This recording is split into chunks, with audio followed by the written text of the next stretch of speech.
Activated. Analyzing. Update complete.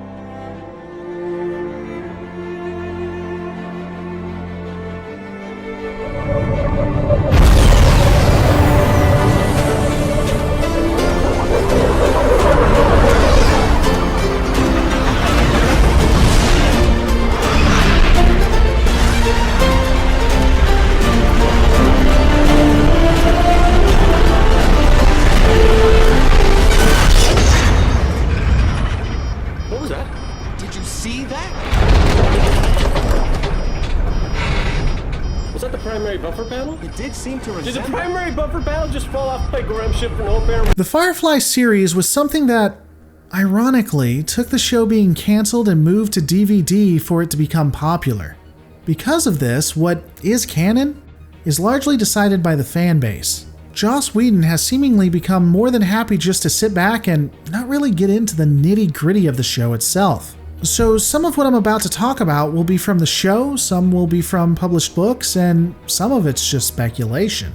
A little known fact is that the Firefly Class vessel actually has at least 4 different variants. All of the different versions would be mid-bulk transports that were designed by the Allied Spacecraft Corporation. They would be constructed by the ACS shipyard in Osiris and would have the rest of the minor parts piecemealed together from various subcontractor companies.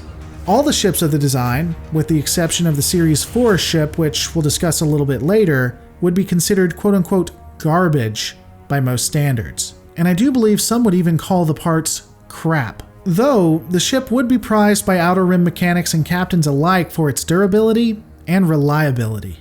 In fact, we even have evidence in the show of Firefly from a ship named Serenity that it could stay operational far longer than it should have, even when the ship's captain refused to buy vital parts to keep it running.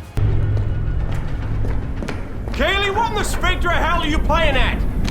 We got the primary buffer panel coming right up. Everything's shiny, Captain, not to fret. You told me those entry couplings would hold for another week. That was 6 months ago, Captain. My ship don't crash. She crashes, you crashed her. As an example of this, in the episode Out of Gas, the Serenity needed a catalyzer. However, when you watch the Firefly series in sequence, something that Fox couldn't figure out how to do, you see at several points Kaylee, the engineer, is telling the captain Mal that the ship desperately needed this part replaced. Ultimately, after multiple episodes, the part would fail and then of course hijinks would ensue. Ship's clear, Captain. You checked the engine room? It's like he said, catalyzer's blown. That's all he needs. But again, this would suggest that the ship could go far longer than suggested with failing equipment. Furthermore, and I'll be honest, this may be more confirmed in the comics and novels, admittedly I haven't read those, but everything I see about the ship, and in the show, leads me to believe that the Outer Rim planets were the major consumers of this type of ship, that the Outer Rim planets would want this ship more than the central or core planets. There's a lot of reasons that I come to this conclusion. I mean, given that the ship is considered of quote-unquote low quality, and of course its use by the independent planets, which were also known as browncoats during the Unification War, the ship would most likely not see wide use within the richer spheres of influence, again, the central planets. Though there are some special exceptions we'll get into later, as I've already discussed. The ship would be very popular among smugglers and black market traders, and ultimately this was due to how easy it would be able to hide contraband. With so many nooks and crannies, it would be hard for the Alliance to really look everywhere on the ship. As I discussed before, the Firefly would come in 4 different variants. The first was called Series 1, and I bet you can't guess the other series or what they'll be called in sequential order. Series 1 is fundamentally the proto-Firefly that all would be based on, and again, I'm sure you're surprised by that.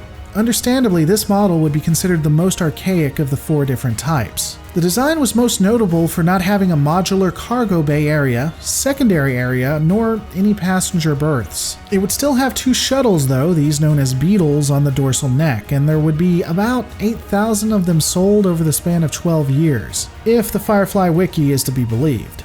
The second ship, Series 2, would ultimately start being sold in 2448, and this ship was much larger and more streamlined than the original. It added a secondary cargo bay area and had the ability to be outfitted to allow for passenger berths. The engines would also be replaced with a Capacin 38 Mark II, and again this is from the Firefly Wiki, but it tells us that this would mean that the ship could double its speed with half the fuel consumption. The Series 3 is the ship we have the most information on, and based on that, can you guess which series of ship the Serenity was? There would be 2 versions of the Series 3, the civilian and military model respectively. The military version would have the same components as the civilian, but additionally have multiple gun emplacements and wing-mounted missiles. It would generally be used by the independent planets and would get absolutely destroyed when put up against Alliance counterparts. We don't know the class number for the military model, but the civilian class number would be 03-K64-Firefly. The Series 3 would have the most upgrades and updates, and again, surprise, surprise, given it's the ship we see in the show. This included extenders below the wings of the ship to stabilize its rotating Vtol engines. The ship would be elongated from previous versions with an extended neck and what is described as a roomier interior.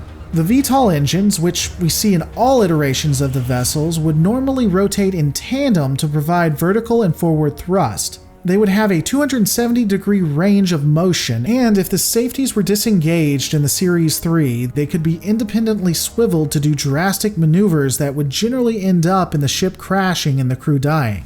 That is, of course, unless you're a leaf on the wind. The tech specs for this series would include the power plant, which was 2 Blue Sun 6V4-178-B31 trace compression block with 36 RCS thrusters.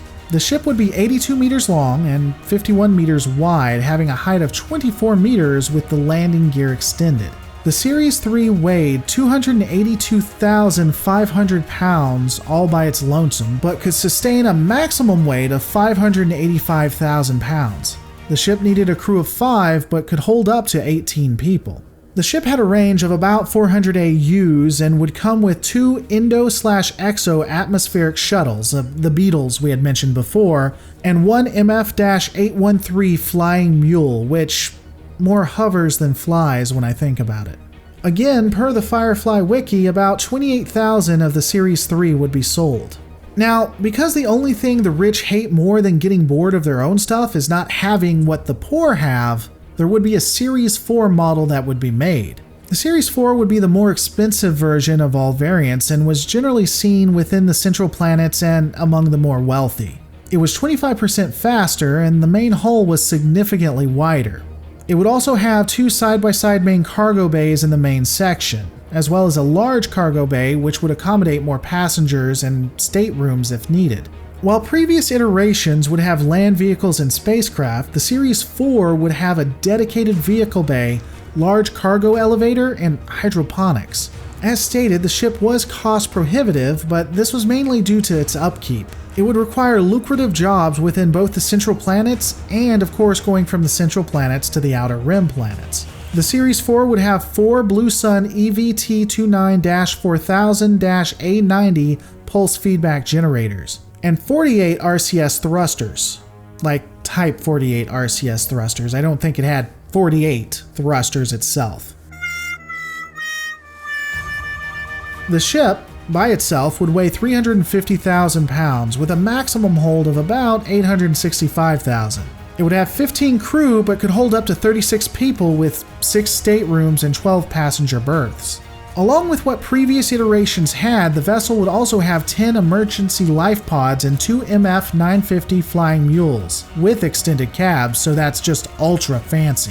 Even with so many different types of Firefly Class vessels being sold, the ships appear to have fallen out of favor by the time we see them in the episodes. Throughout the galaxy, the Firefly would be referred to as old and rare, basically, throughout most of the run of the show. The Firefly Class was reflective of what the show was intended to be. It was looking at a people of a time past, a ship and a crew just trying to make it. It wasn't fancy, it wasn't flashy, it just got the job done. But that's my opinion. What do you guys think? Let me know in the comments below, and I'll see you on the next Lore Reloaded. Thank you so much for watching this video. This is actually the YouTube cut. If you'd like to see the Lore Reloaded Producer's Cut, which includes actual clips of the shows with more videos to help with context, consider becoming a patron for as low as $1 a month. Not only is there more content for you to see, but patrons get to see these videos a full 2 days in advance. If you're interested in seeing it but don't want to become a patron, then head over to lorereloaded.com. The Lore Reloaded Producer's Cut will be uploaded a full day in advance before coming on YouTube. Lore Reloaded is completely fan-funded and relies on viewers like you. Thank you so much for your consideration.